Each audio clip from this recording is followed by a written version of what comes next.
esencia es el sacrificio eucarístico de nuestro Señor. Porque yo lo que había preparado es en realidad un resumen de un artículo de un sacerdote francés del siglo XIX que se llama el Padre Manuel.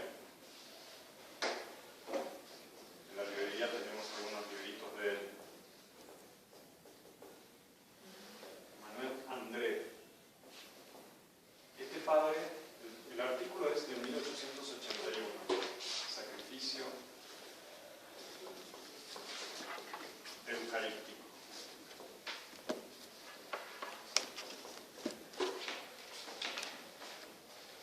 Este padre francés, él, digamos, le tocó vivir en un tiempo bastante difícil en Francia después de la Revolución Francesa. Es muy interesante la vida de él, pero no vamos a ahondar en detalles, eso se puede dejar para otro momento. Pero pasó muchos años en la parroquia, pasó 54 años en su parroquia. En aquella época no era como los sacerdotes de la fraternidad, que estamos 5, 6 años, 10 años en la diócesis, ¿no es cierto? Yo creo que no es necesario. Entonces, para instruir a los fieles, lamentablemente, con todo el avance del racionalismo, del liberalismo, estaban perdiendo mucho de las enseñanzas de la Iglesia Católica. Entonces él sacaba un boletín mensual con estos artículos que eran muy interesantes. Tenemos, por ejemplo, ahí en librería el orden sobrenatural, la gracia y la ingratitud de los hombres, hay otros más. Bueno, uno de esos boletines o artículos es este, de 1881. Lo primero que va a hacer el padre, entonces, en este artículo, yo voy a hacer un resumen simplemente, tal vez después vamos a hacer una edición, una reedición, ¿no es cierto?, del artículo para que ustedes lo vean, lo lean. Es muy interesante. Son 22 páginas aproximadamente, que el padre lo divide en dos partes, ¿no? La primera parte es lo que vamos a tratar de hacer ahora, hacer un resumen de la primera parte, y la segunda parte habla de la Santa Misa. No es propiamente un tratado de liturgia, dice el padre, pero va explicando a sus fieles las partes más importantes de la misa. Nosotros tenemos la misma misa de estos padres, de estos grandes sacerdotes de la Iglesia, y entonces es muy interesante cómo lo explican ellos, ¿no? No es santo el padre, pero realmente murió en olor de santidad, ¿no? O de venerable tranquilamente podría ser él, ¿no? El padre Manuel. Lo primero que va a hacer el padre, entonces, en la primera parte de este artículo sobre el sacrificio eucarístico, que nosotros dijimos sacerdote y víctima,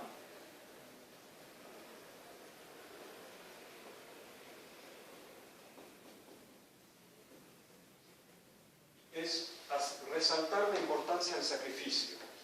Algo que nos puede ayudar muchísimo a nosotros también, porque lamentablemente vivimos muy, digamos, fuera de contexto y no comprendemos bien la necesidad del sacrificio en nuestras vidas. No solamente en el orden sobrenatural o de la religión, sino en el orden natural. O sea, cada vez hacemos menos esfuerzo, ¿no? El sacrificio, dice el padre Manuel, es el acto más excelente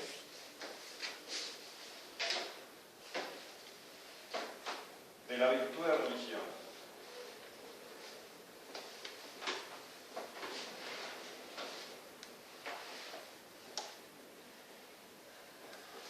O sea que el padre primero nos ubica dentro, ¿no es cierto?, de las virtudes. ¿A qué virtud pertenece el acto del sacrificio?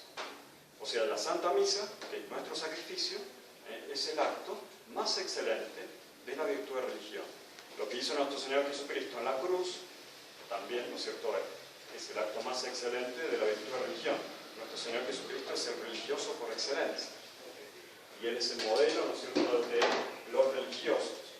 Entonces, primero nos ubica ahí el padre Emanuel, acto de la virtud de religión. Y la virtud de religión, dice el padre Manuel, en la primera parte, ¿no es cierto?, es una virtud que acompaña a una virtud cardinal. Ustedes saben, ¿no es cierto?, cuáles son las virtudes cardinales. Tenemos las 3 virtudes teologales: fe, esperanza y caridad, y tenemos 4 virtudes cardinales. Por eso se llaman cardinales, ¿no? Como los puntos cardinales. ¿Cuáles son? A ver si alguien se acuerda. A ver, Benjamín.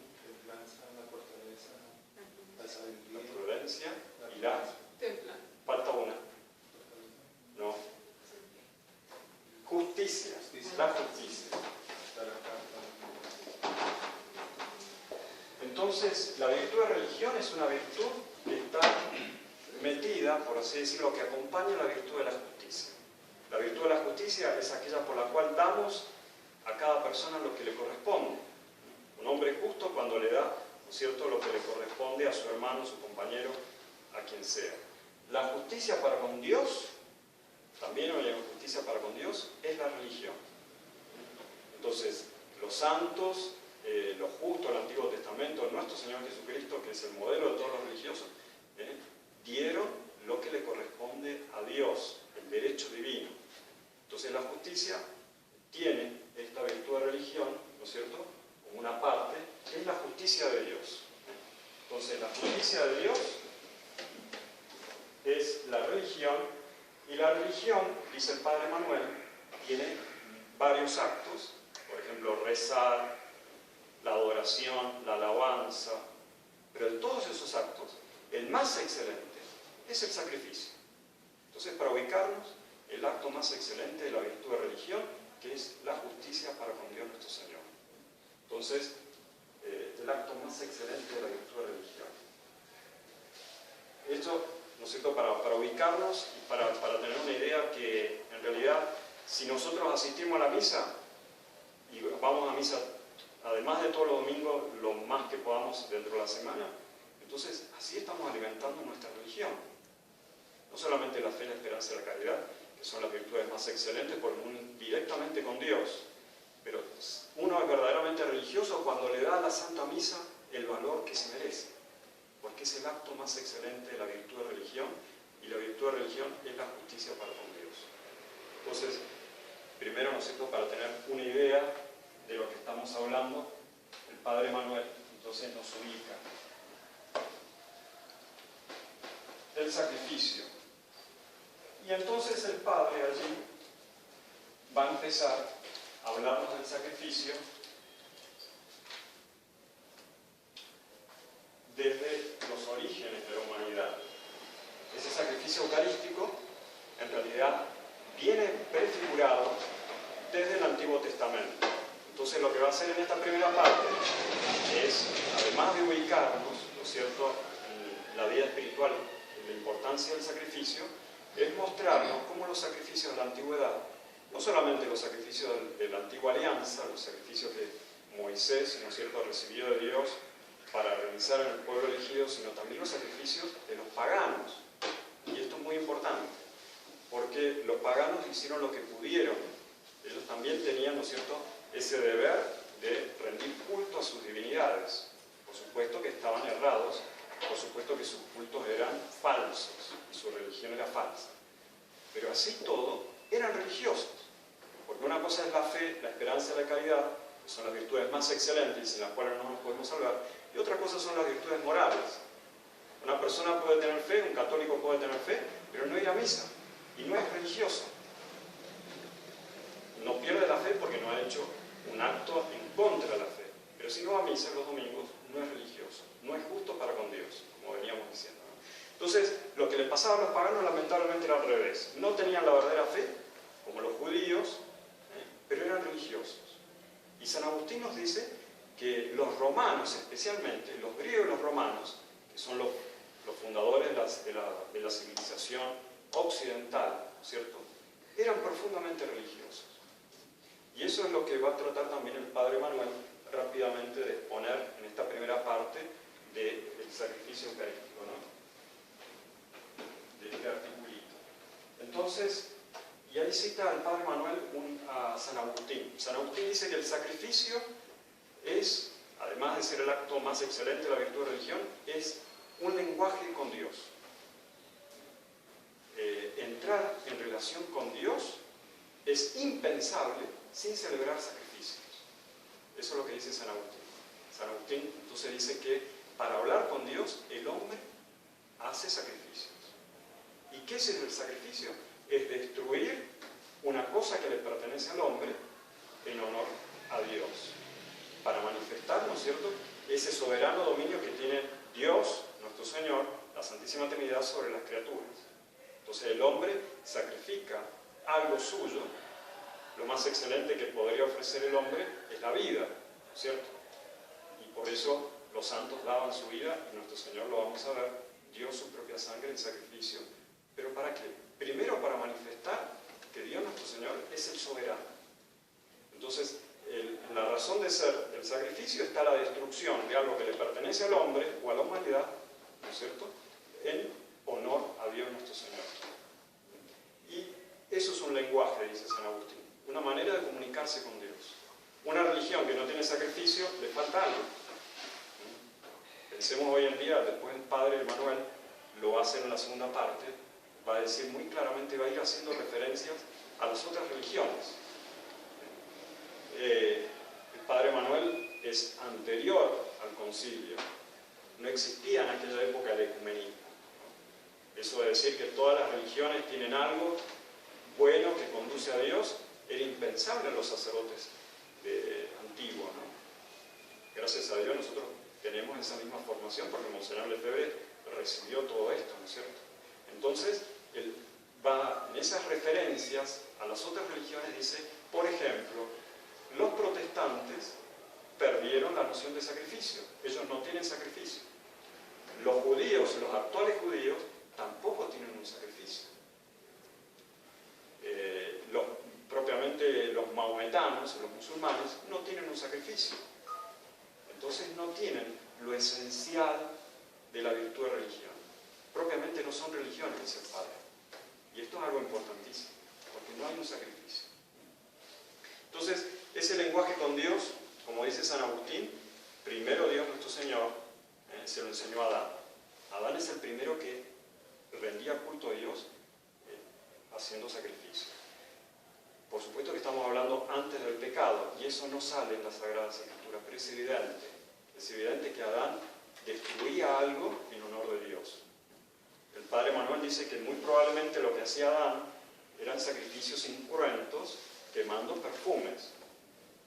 Nosotros cuando tenemos, ¿no es cierto?, en la liturgia tenemos un instrumento que es el turíbulo, ¿no es cierto?, y ahí se quema el incienso.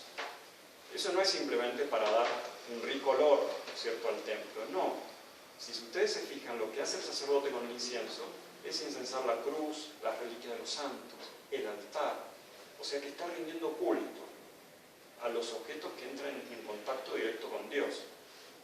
Entonces, esa destrucción de ese perfume muy probablemente era lo que hacía Adán. Después del pecado original, ahí vamos a ver, dice el padre Emanuel, que aparece otro tipo de sacrificio, que es el sacrificio con derramamiento de sangre. Son los sacrificios cruentos.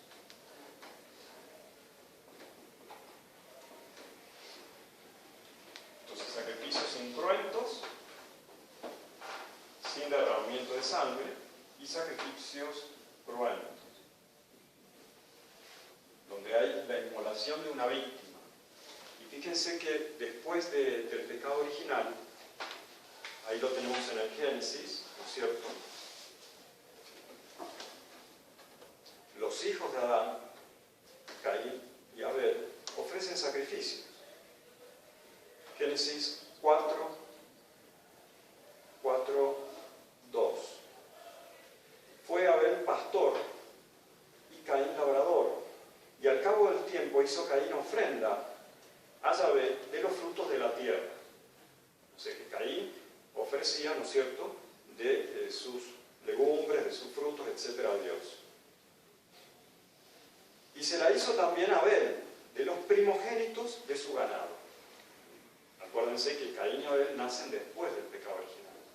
Entonces, Abel ofrece sacrificio de sus ganados. ¿Y cómo ofrecía ese sacrificio? Inmolando a las víctimas. Es decir, matando, destruyendo destruyendo esos animalitos en honor de Dios nuestro Señor. O sea, ya tenemos en el Génesis 4, el sacrificio. Entonces, remitiéndonos, Padre Manuel, a los comienzos del sacrificio. La importancia del sacrificio está a lo largo de toda la historia de la humanidad. Entonces, se le hizo también a Abel de los primogénitos de su ganado, de lo mejor de ellos, o sea, lo más precioso de sus animalitos, lo ofrecía entonces Abel a Dios nuestro Señor. Y agradóse Yahvé de Abel y su ofrenda, pero no de Caín y la suya. Y se enfureció Caín y andaba cabizbajo. Génesis 4, del 2 al 5. Entonces, sacrificios, ¿no? Sacrificios cruentos y incruentos. El sacrificio incruento significa la alabanza divina. Tiene como finalidad alabar a Dios. Rendir culto a Dios. Y los sacrificios cruentos, con derramamiento de sangre, como el que escuchamos, ¿no es cierto?, que ahí en el Génesis que hacía Abel, tenía como finalidad expiar el pecado. La propiciación por los pecados. Entonces, si no hubiera habido pecado, muy probablemente, o mejor dicho, no hubiera habido ciertos sacrificios con derramamiento de sangre. Y ya después el Padre Manuel va a decir por qué, cuál es la razón de derramar o matar un animalito. Porque nuestro Señor Jesucristo después derramara su sangre, diera su vida por el pecado, ¿no es cierto? Después, más adelante, ¿no es cierto?, Dios nuestro Señor, más concretamente, a Moisés, le va a pedir a Moisés, ¿no es cierto?, que haga 2 altares. Si se acuerdan, ¿no es cierto?, en el Éxodo 27,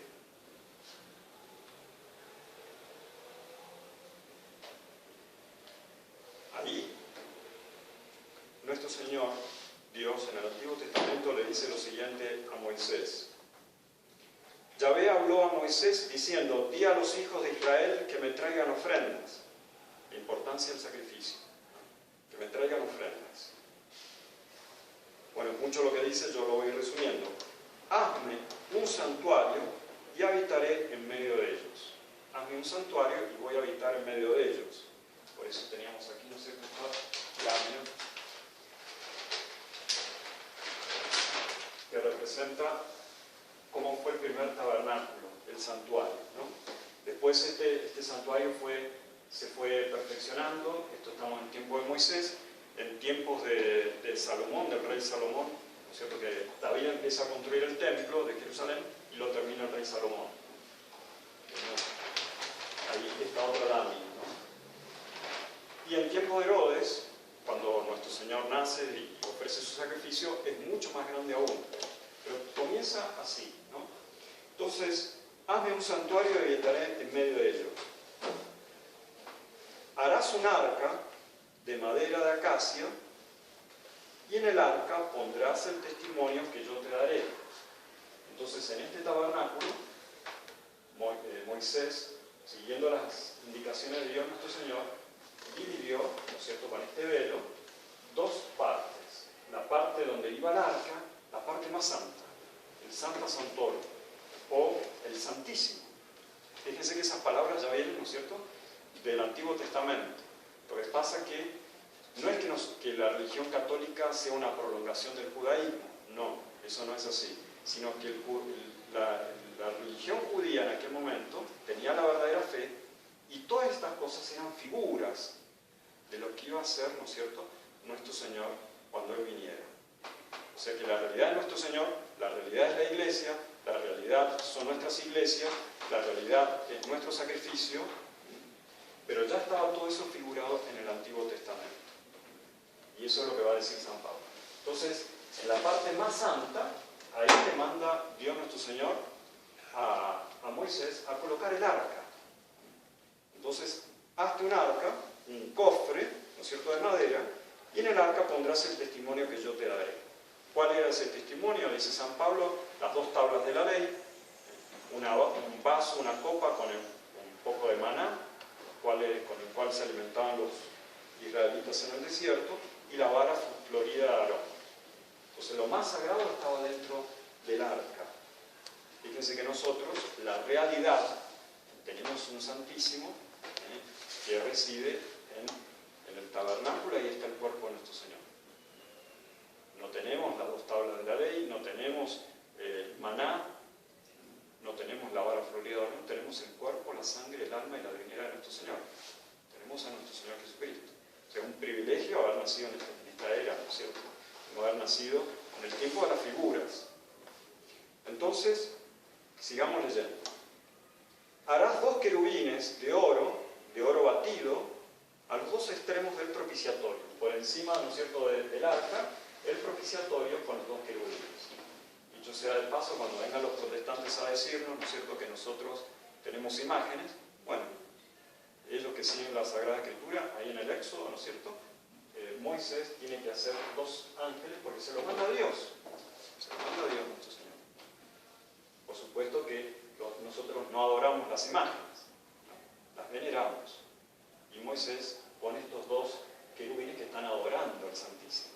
No que reciben la adoración, porque la adoración solamente la puede recibir Dios nuestro Señor, ¿no?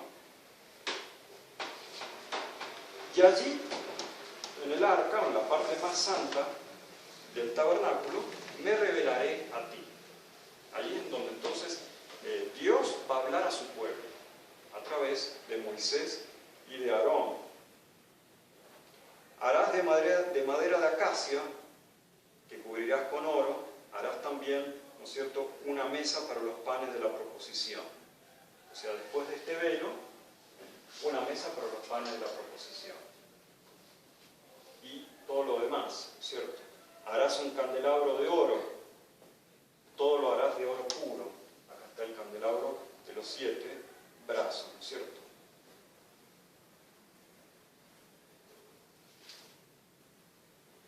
Después sigue, ¿no es cierto?, el Éxodo.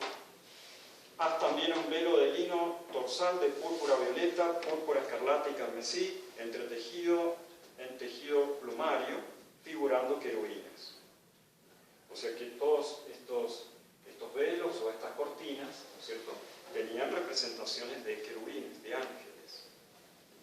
Entonces, que no nos digan los protestantes, ¿no es cierto?, que no hay que tener imágenes en los templos, porque eso está en el Éxodo, en el Antiguo Testamento. El velo servirá para separar el lugar santo, este es el lugar santo, del lugar santísimo, el Santa Santorum, ¿no es cierto? Pondrás sobre el arca del testimonio el propiciatorio, con los querubines, en el lugar santísimo, en el lugar más santo.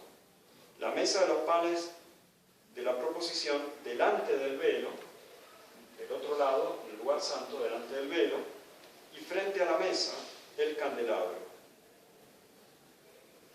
Frente a la mesa, el candelabro. Harás un altar de madera, de acacia, y para él una rejilla de bronce en forma de malla, y a los 4 ángulos de la rejilla pondrás 4 anillos de bronce. Ahí se está refiriendo, ¿no es cierto?, el Éxodo, al altar de los holocaustos. Habíamos dicho, ¿no es cierto?, que habían 2 tipos de sacrificios, habían 2 altares. Entonces ahí, en el Éxodo, está hablando, ¿no es cierto?, Dios a Moisés de hacerse el altar de los holocaustos. O sea que las víctimas que van a inmolar, así como Abel inmoló lo mejor de su ganado, así en el pueblo de Israel las víctimas también se van a inmolar aquí, en este altar del holocausto. Éxodo 27. Entonces harás un altar de madera, harás para él una rejilla de bronce en forma de malla, y a los 4 ángulos de la rejilla pondrás 4 anillos de bronce. Eso era, ¿no es cierto?, porque como andaban en peregrinación, todavía no existía este templo, que va a venir mucho tiempo después, entonces también tenían que transportar, ¿no es cierto?, todo esto.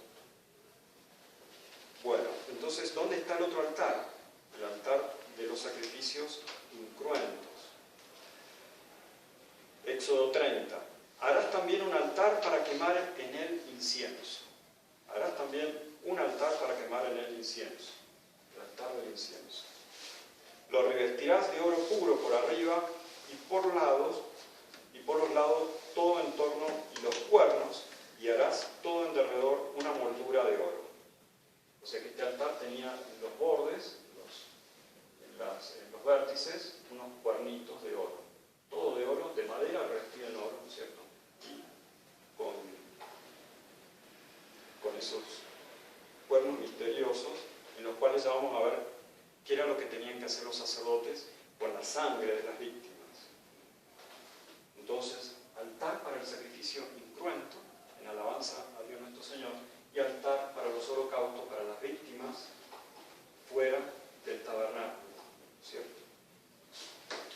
expiación del pecado.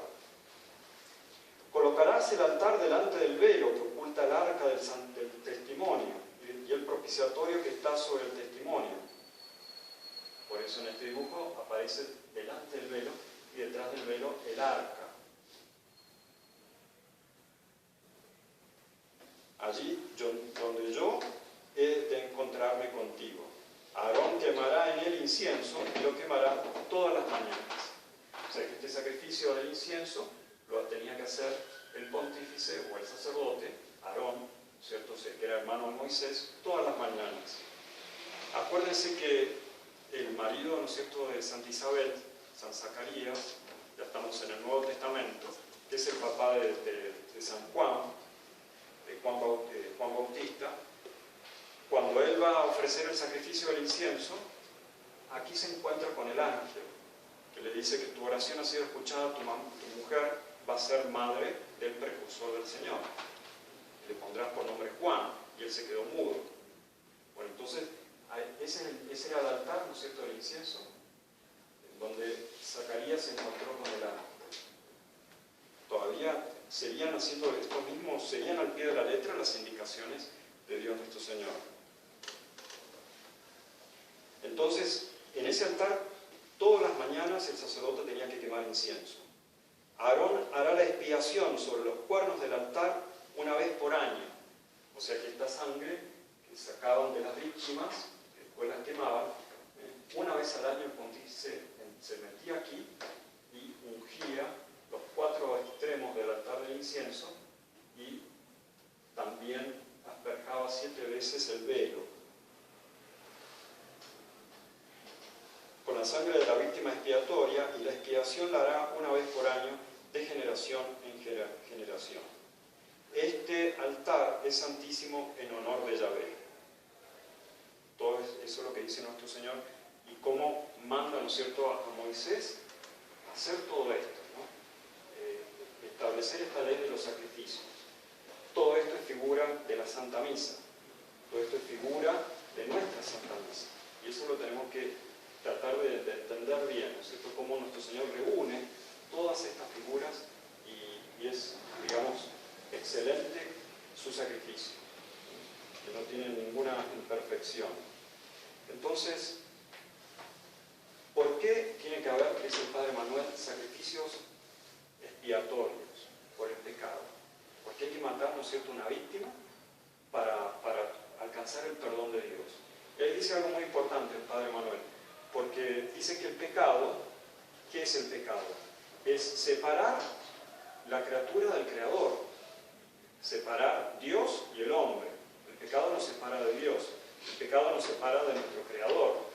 Ese lazo de unión que tendría que haber, ¿cierto?, que es la gracia santificante entre Dios y el hombre, se corta, se destruye por el pecado. Entonces el sacrificio que viene a reparar el pecado tiene que ser también romper o cortar, ¿no es cierto?, el lazo que une el cuerpo con el alma, que es la vida. El lazo que une el cuerpo con el alma, que es la vida, entonces se tiene que cortar por un sacrificio para reparar esta separación del hombre con Dios. Entonces, por eso, si el hombre no hubiera pecado, bastaría con el sacrificio del incienso, con los sacrificios, ¿no es cierto?, como hizo Melquisedec, de pan y de vino. Pero como el hombre es pecador, y ya lo vemos desde el Génesis, ¿no es cierto?, inmediatamente después del Génesis, ahí Abel está ofreciendo el sacrificio de su ganado. Y los judíos, ¿no es cierto?, los israelitas, tienen que hacer estos sacrificios. Con la sangre de la víctima, dice Dios nuestro Señor a Moisés, esa sangre hay que acercarla lo más posible al arca, hay que llevársela a Dios. Y por eso manda, ¿no es cierto?, a ungir el otro altar y a asperjar, ¿no es cierto?, el velo del templo, como llevándosela a Dios nuestro Señor, para que el pueblo alcance el perdón de los pecados, ¿no? Algo muy interesante para entender. Nuestro Señor es lo que va a hacer. O sea, su sacrificio en la cruz es derramar toda su sangre para alcanzar el perdón de nuestros pecados. Podría haberlo perdonado el pecado de otra manera, porque es Dios. Bastaba con que Él dijera, Padre, perdona a la humanidad, un acto de voluntad.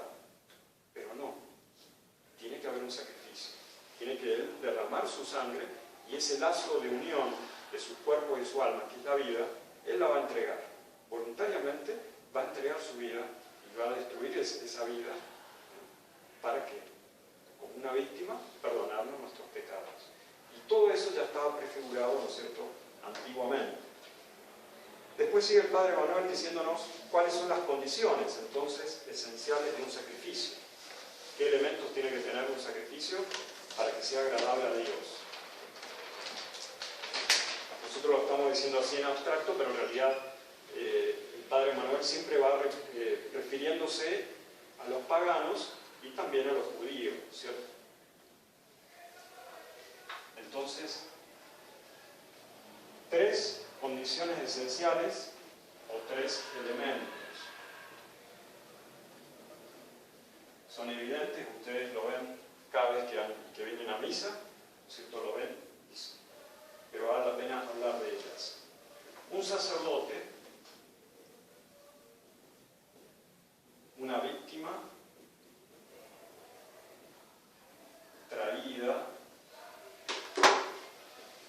por los oferentes,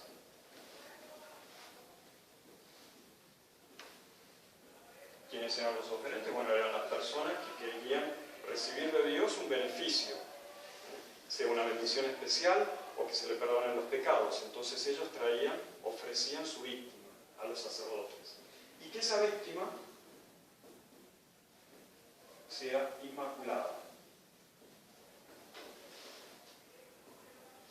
Ahí vimos en Génesis 4 que Abel, ¿no es cierto?, traía lo mejor de su ganado y él inmolaba las mejores víctimas de su ganado. Entonces, por eso fue agradable a Dios. Las víctimas preciosas. Y en esto el Padre Manuel cita a San Agustín nuevamente.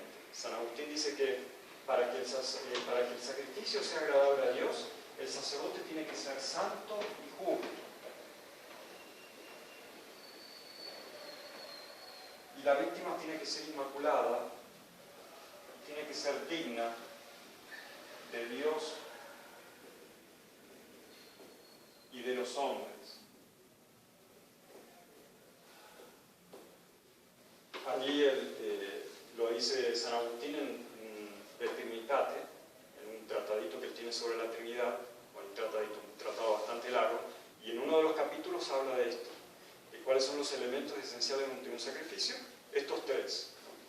Y que el sacerdote sea santo y justo, porque si no, no puede reconciliar Dios con los hombres. La esencia del sacerdocio es ser mediador. Tiene que ser un hombre, pero tiene que ser también muy cercano a Dios. Es decir, tiene que ser santo y tiene que ser justo el sacerdote. Pero fíjense ustedes, estamos hablando que después del pecado original, los hombres todos tienen pecado, y hasta los mismos sacerdotes sabían que eran pecadores. Por eso Dios nuestro Señor le va a mandar a Moisés también a hacer un sacrificio por los pecados de los hombres y especialmente también de los sacerdotes. Entonces, un sacerdote santo y justo y esta víctima inmaculada y digna de Dios. Digna de Dios y digna de los hombres. Entonces ahí San Agustín dice una frase que es muy interesante, que se las quiero leer, porque en realidad ahí nos muestra que los pueblos de la antigüedad, incluso los judíos, que tenían, ¿no es cierto?, la verdadera revelación, hacían lo que podían, se aproximaban lo más que podían al sacrificio de nuestro Señor. Pero nosotros, gracias a Dios, hemos nacido en el tiempo, en la plenitud de los tiempos, y Jesucristo nos ha asociado su cuerpo, a su iglesia, y nosotros tenemos por pura misericordia el verdadero sacrificio, con un sacerdote santo y justo, que es Cristo, y con una víctima inmaculada y digna de Dios y digna de la humanidad, que es Cristo.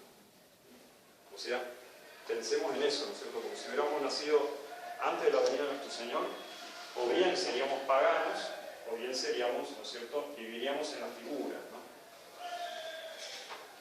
¿Cuál es el sacerdote que puede igualar en santidad al Hijo único de Dios? Dice San Agustín. Que no tiene necesidad de expiar sus propios pecados por sus sacrificios, sea original, sean actuales. Nuestro Señor Jesucristo es el verdaderamente santo. Nosotros los sacerdotes que hemos sido elegidos por Dios y hemos sido consagrados por la Iglesia, por obispos, y los obispos por nuestro Señor, por los apóstoles, tenemos el pecado original y seguimos cometiendo pecados, ¿no? Pero el que obra en la Santa Misa, es el sacerdote principal. ¿Quién es el sacerdote principal? Cristo. Exacto. Nosotros simplemente ponemos las palabras, ¿no es cierto?, y la intención de hacer lo que hacía Cristo. Pero en realidad, el único sacerdote de la Iglesia, el único sacerdote de nuestras misas, de cada misa, no somos nosotros, no son sus sacerdotes, es Cristo. ¿Cuál es el sacerdote que puede igualar en santidad al Hijo único de Dios, que no tiene necesidad de expiar sus propios pecados por sus sacrificios? ¿Qué víctima más agradable podría recibir Dios de mano de los hombres que el cuerpo mismo de un hombre? Y ahí está pensando, ¿no es cierto?, en los sacrificios que hacían los judíos. Los bueyes, los toros, las vacas, los corderos, las ovejas. No, lo más agradable a Dios para ofrecer es un hombre, pero un hombre con mayúscula. Es la humanidad de nuestro Señor. ¿Qué se puede molar más propiamente que un cuerpo mortal? ¿Qué más puro para purificar a los hombres de sus impurezas que un cuerpo concebido y nacido de una virgen? O sea que esta víctima inmaculada es inmaculada porque no es un animal, porque es un hombre y no es cualquier hombre. Porque de hecho muchísimas religiones tenían sacrificios humanos y eso es aberrante, ¿no es cierto? Eso es de inspiración diabólica. Pero en cierto modo esos hombres ofrecían lo mejor de los hombres, lo mejor de la humanidad, un hombre. Y eligían dentro de los hombres víctimas que fueran las mejores. Tenían ese concepto, ¿no es cierto?, de la perfección en el sacrificio. Pero era algo aberrante, porque un hombre no puede matar a otro hombre. Por más que sea un acto de religión, no lo puede hacer. Entonces, no. La única víctima inmaculada es, ¿no es cierto?, aquella que ha sido concebida, dice San Agustín, y nacido de una virgen, fuera de todo contacto de la concupiscencia. ¿Qué ofrenda más agradable, más digna de ser recibida que el cuerpo mismo de nuestro sacerdote Jesucristo, hecho víctima de nuestro sacrificio? Bueno, parece que hubo un gol.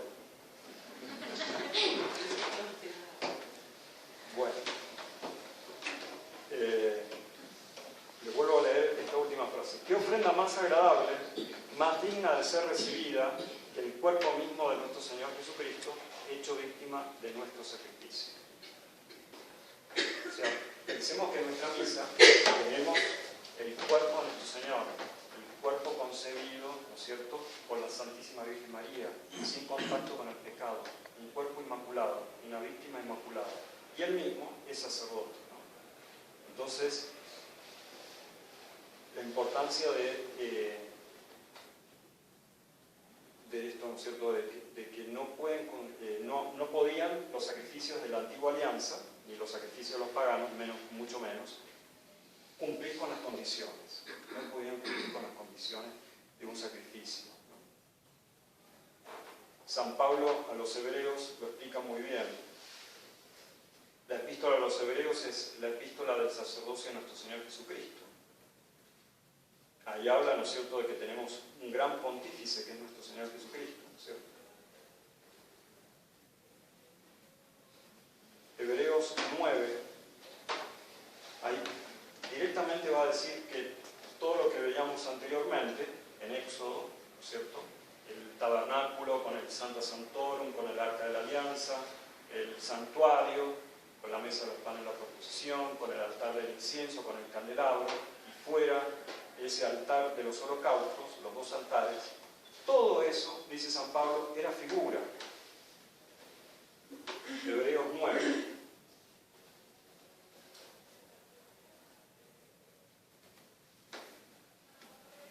Quería mostrar con esto al Espíritu Santo que aún no estaba expedito el camino del santuario mientras el primer tabernáculo subsistiese.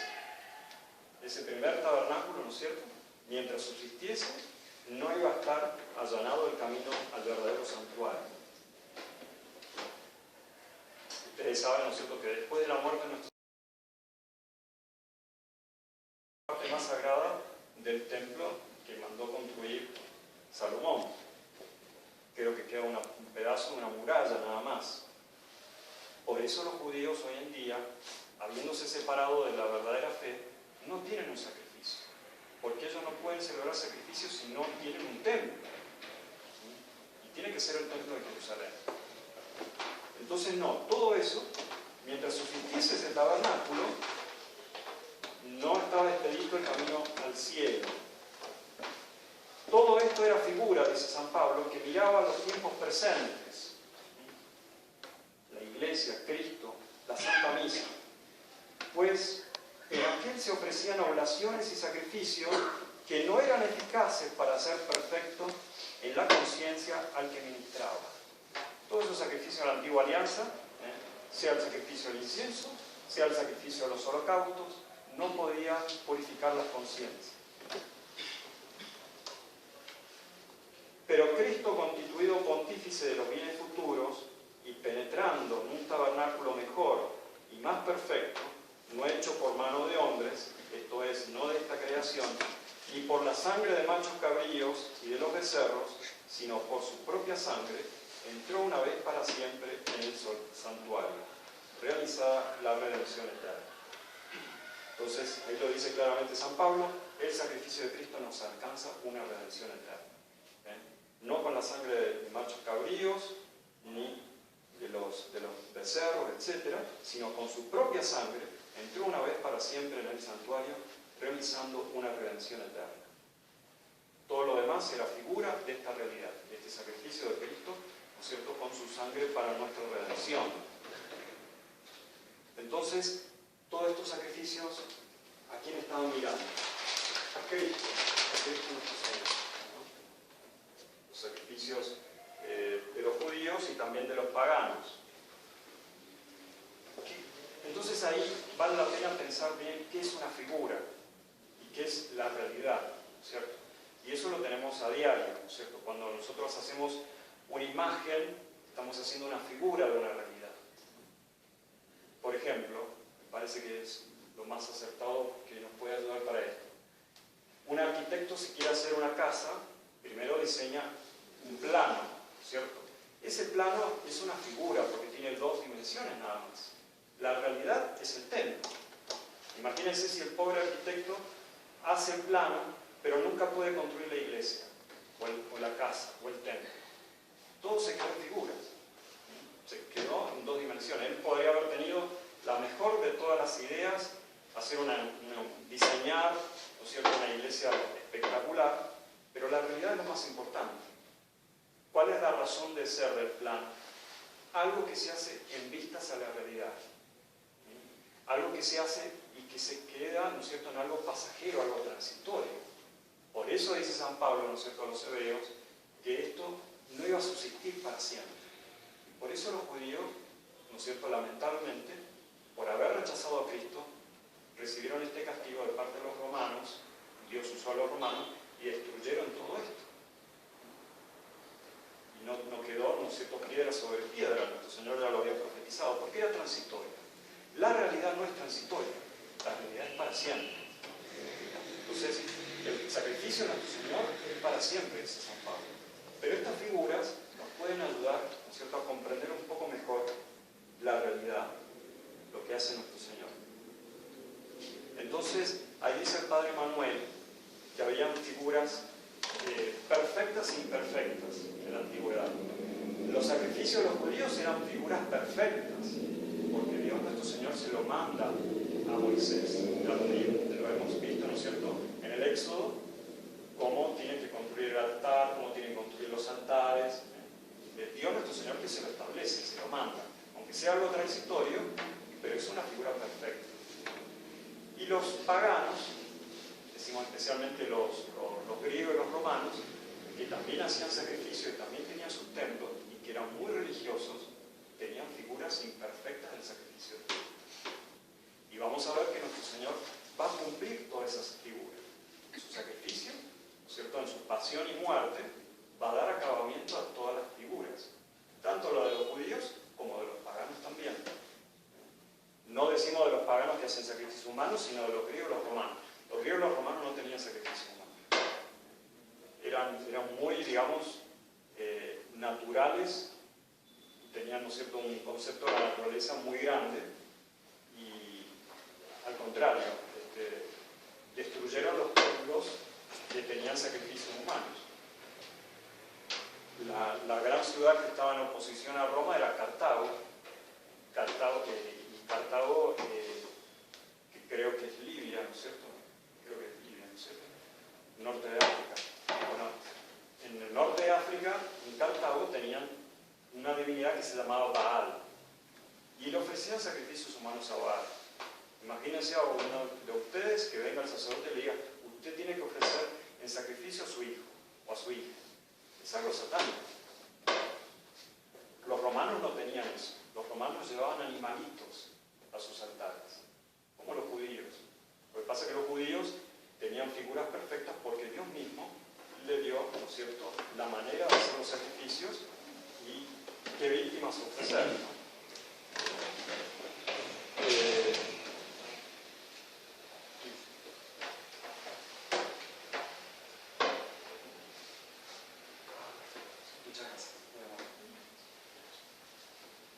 Ahí el padre Manuel, para explicarnos esto, cita a Tertuliano. Tertuliano era un gran, sí, no era un padre de la iglesia, pero era uno de los primeros, ¿no es cierto?, teólogos de la patrística de los primeros siglos de la iglesia. Y Tertuliano decía que el universo es un poema escrito por Dios, algo muy hermoso, ¿cierto? Ver la creación como un poema escrito, salido de la mano de Dios. Claro, hoy en día vivimos con edificios, con celulares, con computadoras. Lamentablemente pues, estamos poniendo algo por encima del poema divino, ¿cierto? Pero la gente en la antigüedad vivía viendo la naturaleza y era muy fácil remontarse al Creador, ¿no? Entonces, Tertuliano dice eso. Y ese poema, lamentablemente, fue falsificado por el demonio. O sea que el demonio es el traidor. Y él juega con las palabras como hacían estos grandes teólogos de la iglesia, ¿no es cierto? Como San Agustín, que juega con las palabras, y dice traductor. El traidor es el que en vez de traducir el texto original, salido de Dios, pero lo traduce mal y lo traiciona el texto. El demonio ha traicionado el texto divino de este poema y lo ha falsificado. Él es el padre de la mentira, el gran falsificador, y ha falsificado la creación. Y entonces también ha falsificado los cultos de los paganos.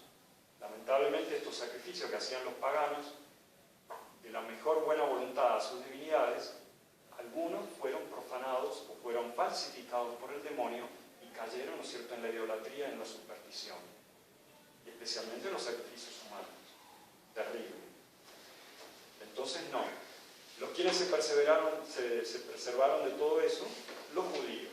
Dios nuestro Señor eligió un pueblo, se hizo un pueblo, con Abraham, ¿no es cierto?, con Moisés, con todos los patriarcas, su propio pueblo, para evitar que este poema fuera, ¿no es cierto?, falsificado por el demonio, dándole todo, ¿no es cierto?, la manera de hacer los sacrificios.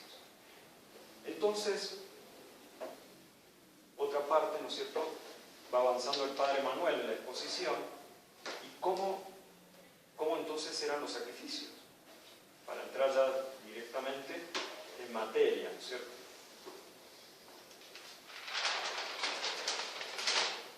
Cómo hacían los judíos y cómo hacían los paganos, los griegos y los romanos especialmente, para celebrar sus sacrificios. Todo esto es en vista al sacrificio de nuestro Señor. Entonces lo primero que hacían era, ¿no es cierto?, primero preparar al sacerdote.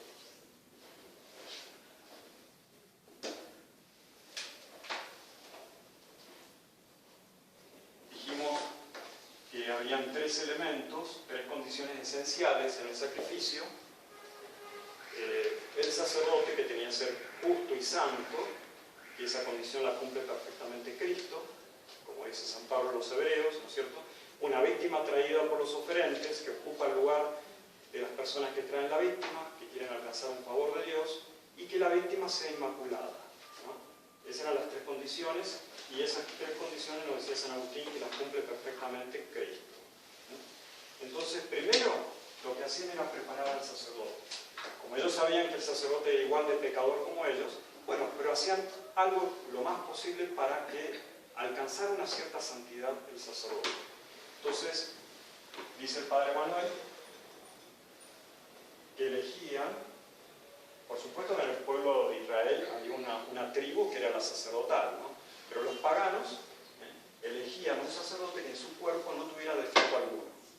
Así como la víctima tenía que ser íntegra y preciosa, inmaculada, sin mancha, el sacerdote no tenía que tener ningún defecto. O sea, un hombre ciego no podía ser sacerdote. Sobre todo si tenía que inmolar víctimas, tenía que degollar animalitos, podía acabarle el cuchillo a, no sé, a otra persona, ¿no? Entonces no puede ser ciego, no puede ser manco, no puede ser cojo, no puede ser ni muy alto ni muy pequeño. Tiene que ser algo que represente una perfección. Porque lo que está haciendo el sacerdote es algo muy grande. Es ponerse en contacto con Dios, como decíamos al principio. El acto más excelente de la virtud de religión es el sacrificio. El sacrificador lo elegían sin ningún defecto físico. Y en el alma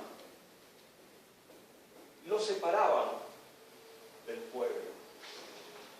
Y esto también lo hacían los judíos. Lo separaban con consagraciones.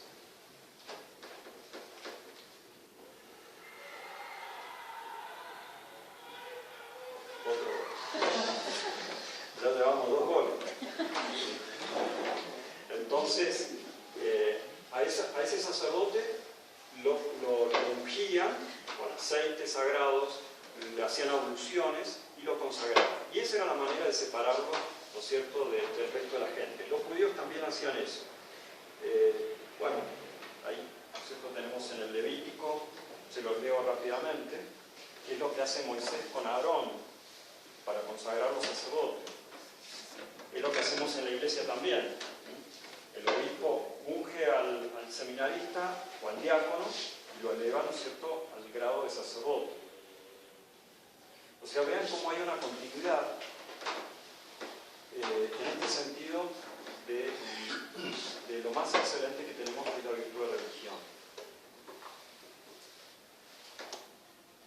Toma a Aarón, le dice Yahvé a Moisés, toma a tu hermano, y con él a sus hijos, las vestiduras, el óleo de unción, el novillo para el sacrificio por el pecado, o sea, un ternero, ¿no es cierto?, un novillo, los 2 carneros y el cestito de panes ácimos, y convoca a toda la asamblea a la entrada del tabernáculo de la reunión.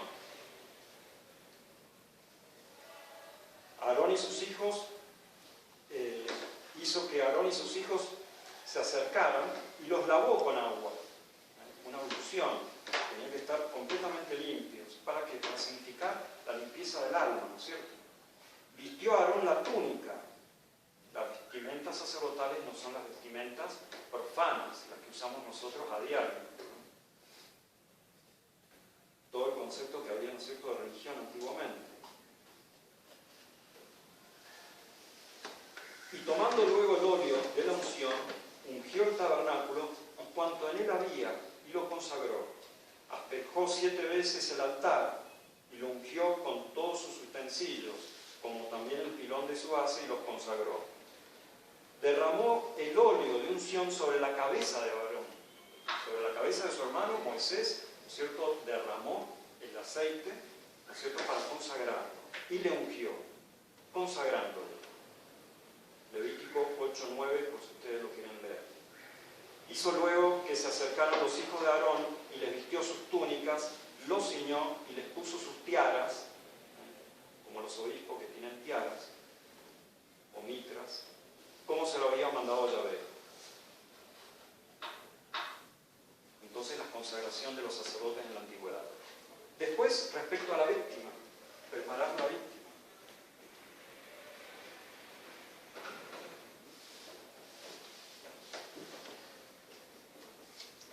Habíamos visto, ¿no es cierto?, que Abel toma lo más preciado de sus ganados, de sus animalitos. Bueno, esto va a ser un poquito más complejo después con el tiempo. La víctima, ¿cuáles son las cualidades que tenía que tener la víctima y cómo se las preparaba? Los judíos tenían animales puros y animales impuros, eso también mandados por Dios nuestro Señor. Y eso también iba a ser transitorio, porque todo lo que había en el Antiguo Testamento es una figura de la realidad. Y todo lo que es transitorio, por más que sea hecho por Dios nuestro Señor, acabó. Ya no hay animales más puros ni impuros. Podemos comer de todo, ¿no es cierto? Como sale ahí, ¿no es cierto?, San Pedro, que tiene ese sueño y ve que está comiendo, ¿no es cierto?, de todo tipo de animales. Los judíos siguen con esa misma ley, con esa antigua ley, lamentablemente, ¿no? Bueno, pero en ese momento era lo que tenía que ser, ¿no es cierto? Los animales que ofrecían el sacrificio eran los más cercanos al hombre, los domésticos, pero más cercanos al hombre, que le servían y le brindaban un beneficio muy grande. Entonces el buey, el cabro y el cordero. Y estamos diciendo masculino porque para el holocausto, que era el sacrificio más excelente entre el pueblo judío, en el cual se quemaba toda la víctima, tenía que ser macho. Por eso nuestro Señor es varón, no solamente porque es sacerdote, sino por ser víctima y porque su sacrificio es el más excelente de todos los sacrificios. O sea que tenía también que cumplir nuestro Señor con esta figura. Si el holocausto, ya lo vamos a ver, habían 3 tipos de sacrificios mandados por Moisés, por Yahvé a Moisés. El holocausto era el más excelente, porque toda la víctima se quemaba en honor a Dios, no se reservaba nada de ella. Tenía que ser macho, entonces Cristo tiene que también ser hombre, varón, no solamente porque es sacerdote, el sacerdocio es oficio de varón, sino porque la víctima más excelente, en el sacrificio más excelente, tiene que ser varón, tiene que ser macho. ¿Cierto? Bueno, entonces, los paganos, dice el Padre Manuel, también sacrificaban cerdos. Pero como para los judíos era un animal impuro, no podían sacrificar, ¿no es cierto?, un cerdo. Pero los romanos ofrecían cerdo. Fíjense que no hacían sacrificios humanos, pero tenían sus animales, además de los toros, de los cabritos, de las ovejas, ofrecían también cerdos, ¿no? Y la víctima tenía que ser, entonces primero, elegir la víctima. O ser un buey, un cordero, una cabra, un cabro. Para los otros sacrificios sí podían ser hembras, ¿no es cierto?, para el sacrificio por el pecado o el sacrificio pacífico, que ya lo vamos a ver, sí podían ser hembras, ¿no? Pero además de ser de esos tipos de ganados, tenían que ser joven, tenía que ser fuerte, tenía que ser íntegro, que no le falte ninguna parte, y ser preferentemente blanco, un animalito, ¿no es cierto?, de color blanco. Nosotros tenemos la hostia es de color blanco. Y esa hostia, que se convierte en el cuerpo de nuestro Señor, viene, ¿no es cierto?, a completar estas figuras del Antiguo Testamento. La hostia pacífica. Después de elegirla, bueno, acá hay algo interesante que yo les quería leer acerca de los tipos de animales que se ofrecían en el Antiguo Testamento, ¿no? Y Santo Tomás de Aquino, al tratar sobre la ley antigua, nos explica bastante sobre esto. Tienen varios artículos que hablan sobre los sacrificios de la antigua alianza. Entonces, ¿por qué este tipo de animales, ¿no es cierto?, de estos ganados? Para excluir la idolatría. Acuérdense que los judíos habían estado, ¿no es cierto?, cautivos en Egipto. Y en Egipto habían animales que eran sagrados. Y esos animales sagrados ni se atrevían los hombres a tocarlos. Como los indios, ¿no es cierto?, que para ellos las vacas son sagradas y no se las pueden comer. Entonces, para hacer una diferencia muy grande con los paganos, con los egipcios, entonces Yahvé Dios le manda a Moisés ofrecer estos animales. Si para los egipcios las vacas son sagradas, el buey apis, tú vas a ofrecer sacrificios de vacas. Fíjense, Dios como no es ecuménico, ¿no? No quiere mezclar la fe. Hasta en los sacrificios, eso se ve, ¿no es cierto? Entonces, primero para excluir la idolatría, dice Santo Tomás de Aquino. Porque todos los otros animales, los idólatras, los ofrecían a sus dioses. O los usaban en sus maleficios. Por eso muchas veces nosotros vemos representaciones antiguas, o de ahora, de satanistas, ¿no es cierto?, que siguen el mal ejemplo de la antigüedad. Vemos que al diablo se representado como un cabro, como un macho cabrío, ¿no? En cambio, estos animales, para los egipcios, con quienes habían convivido, eran abominaciones matarlos. Entonces no mataban ni vacas, ni toros, ¿no es cierto?, ni ovejas, ni corderos, ni cabras, ni cabros. O porque eran sagrados, o porque le rendían con ese culto a Satanás.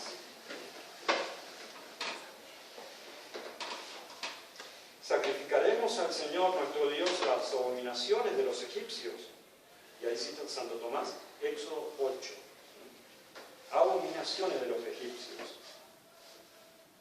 Porque adoraban las ovejas, veneraban los machos cabríos, pues en su figura se les aparecían los demonios, y también se servían de los bueyes para la agricultura, que consideraban como una cosa sagrada.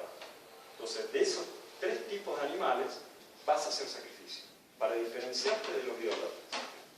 Tiene una razón de ser. Además de ser los animales domésticos que más le prestan servicio al hombre y que son los más agradables a él, como hizo Abel, ¿no es cierto?, que ofreció lo mejor, tienen un sentido para diferenciarnos del culto de los paganos, especialmente de los idólatras. ¿Y por qué, no es cierto?, los judíos tenían animales puros e impuros? Los romanos ofrecían cerdos, cuernos, o gallinas. ¿Y por qué ese tipo de animales no va a querer Dios que se les ofrezca, sino los otros animales? Y ahí lo explica Santo Tomás. Estos animales, porque estos animales son el principal sustento de la vida humana, y además son los más limpios, por eso eran puros, y se alimenta de cosas más limpias. Un cerdo se alimenta de no cosas limpias, ¿no es cierto? Una gallina se alimenta no ciertamente de cosas limpias. Más los otros animales o son silvestres, no comúnmente destinados al uso de los hombres, o si son domésticos, tienen una alimentación inmunda, como el puerco y la gallina. Y únicamente lo que es puro debe dedicarse a Dios. O sea, los judíos tenían un concepto más elevado que los romanos a la hora de ofrecer sus sacrificios, porque Dios se lo había dado, ¿no es cierto? Ofrecer algo más puro, elegir una víctima más pura, más inmaculada, que se alimente más sanamente, ¿no es cierto?, y que además de ser íntegra y blanca, para ofrecer y dedicársela a Dios. Además, porque la inmolación de estos animales, un buey, un cordero, un cabro, la inmolación de estos animales se designa la pureza de la mente. Por la inmolación de estos animales se designa la pureza de la mente. Son animalitos bellos, ¿no es cierto?, puros. Un corderito, ¿no es cierto? Entonces nuestro Señor, todo eso se ordenaba a nuestro Señor, a esa pureza de nuestro Señor, a ese sacrificio de nuestro Señor.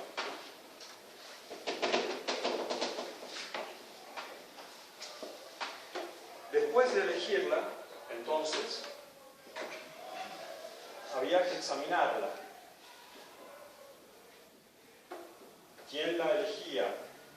Los oferentes, aquellos que querían llevar, ¿no es cierto?, este animalito para obtener un beneficio de parte de Dios, eran los oferentes. ¿Pero a quién se lo llevaban? A los sacerdotes. O sea que los sacrificadores tenían que examinar la víctima si era digna de Dios. Y la examinaban minuciosamente si cumplía con todos los requerimientos, ¿cierto? Entonces, una vez que la aceptaban, la coronaban. Y le ponían guirnaldas. O sea, le ponían coronas de rosas al animalito, le ponían guirnaldas y así la llevaban entre aplausos y cantos las llevaban al altar del sacrificio. Sobre todo eso lo hacían los romanos. Los judíos, me imagino que simplemente los sacerdotes, al examinarla, ahí la inmolaban, ¿no es cierto?, en su altar con la rejilla de bronce. Pero nuestro Señor va a cumplir todas estas figuras. Después lo vamos a ver el Padre Manuel, la parte más hermosa de esta primera parte, ¿no es cierto? Ahí vamos a ver cómo nuestro Señor va cumpliendo uno por uno todos los requerimientos del sacerdote y la víctima. Después la ataban y la llevaban al altar. De hecho, víctima viene de vinta. Vinta significa atada.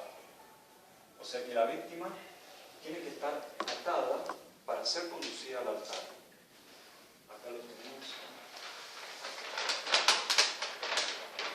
Seguir la lámina.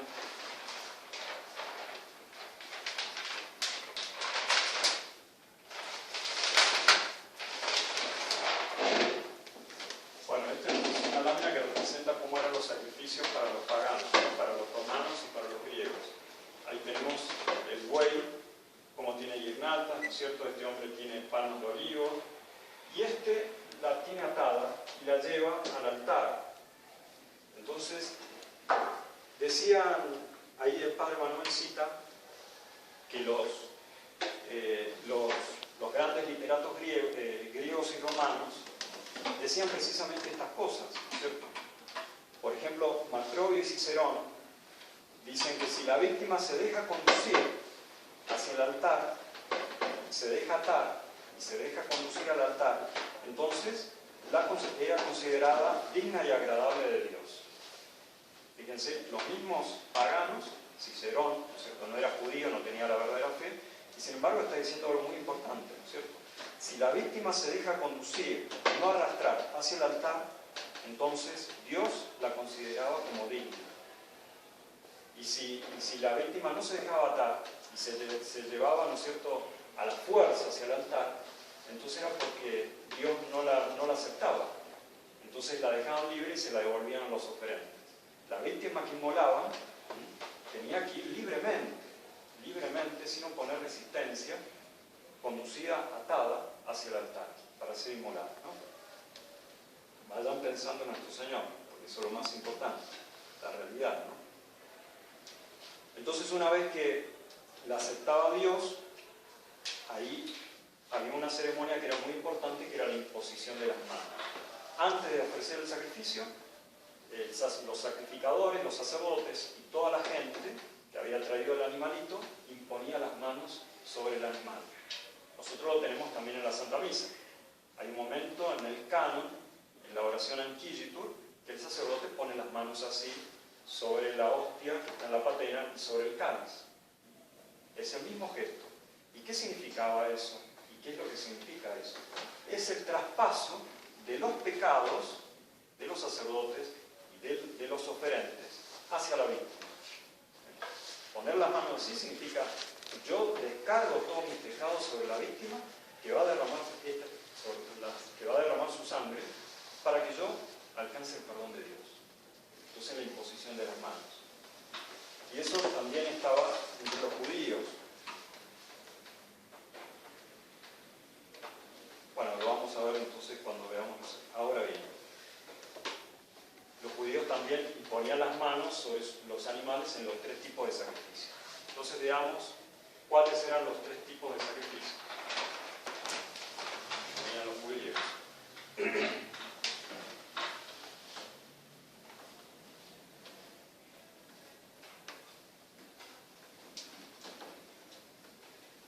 En el libro del Levítico,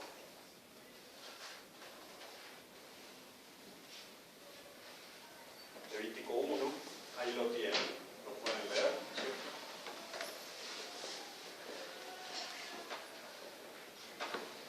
El holocausto, que ya dijimos algo sobre eso, la víctima se quemaba completamente ahí en el altar de bronce, ¿no es cierto? El sacrificio por el pecado,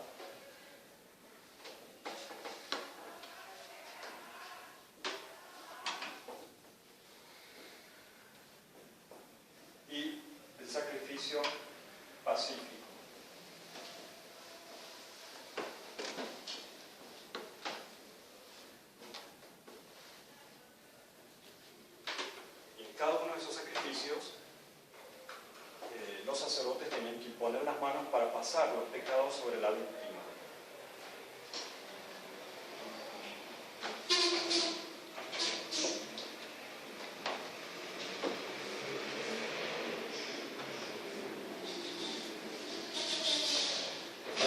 Entonces Levítico 1. Llamó Yahvé a Moisés y le habló desde el tabernáculo. Recuerda, ¿no es cierto?, que decía que allí desde el tabernáculo sí iba a hablar con él, ¿no es cierto?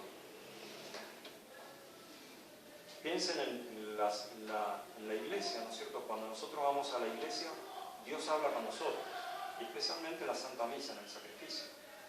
Tiene más valor venir a la iglesia y rezar delante del Santísimo que quedarse en la casa rezando cientos de novenas, porque estamos directamente con Dios, con nuestro Señor, ¿no?